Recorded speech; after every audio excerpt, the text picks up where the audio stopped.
Merci, Monsieur le Président. Monsieur le Ministre, le soutien aux entreprises pour faire face à cette crise sanitaire sans précédent est massif. Élu parisien, le plan de relance a ainsi permis d'aider de manière significative les chefs d'entreprise. Plus de 55 000 PGE ont été signés à Paris pour un montant d'encours de 18,6 milliards d'euros. 3,1 milliards d'euros ont été engagés par l'État pour le chômage partiel sur Paris depuis mars 2020. 1,4 milliard d'aides au titre du Fonds de solidarité ont été versées à 142 516 entreprises de Paris. Je veux qu'on entende ces chiffres qui sont quand même massifs. Malgré les aides massives, des milliers d'entreprises de ma circonscription restent fragilisées. Les hôtels, comme le Westin, dans le 1er arrondissement où j'ai rencontré la direction et les salariés, ont connu une année blanche. Ils vont multiplier les plans sociaux, menaçant ainsi plusieurs milliers de postes, malgré les aides financières reçues.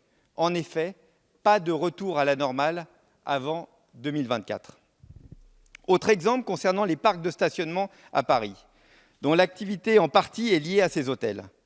Les dirigeants du parking Blanche-Pigalle, par exemple, dans le 9e arrondissement, entreprise familiale qui emploie 4 agents de stationnement, m'ont également fait part de leurs difficultés. Leur parking est situé au cœur de la vie nocturne parisienne. Leurs principaux partenaires sont les restaurants, les théâtres, les hôtels, fermés depuis plusieurs mois. Pourtant, malgré une baisse significative de leur chiffre d'affaires, l'ensemble de ces parkings, moins 48%, les parcs de stationnement ne sont pas éligibles pour être sur les listes S1, S1 bis et S2.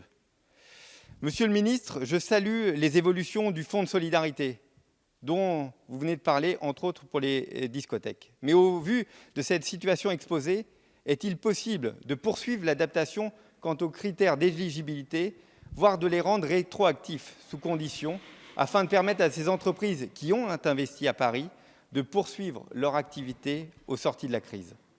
D'autre part, concernant les hôteliers, les restaurateurs et autres gérants de bars, est-il possible d'avoir des précisions quant aux aides de l'État à partir du mois de juin? Je vous remercie.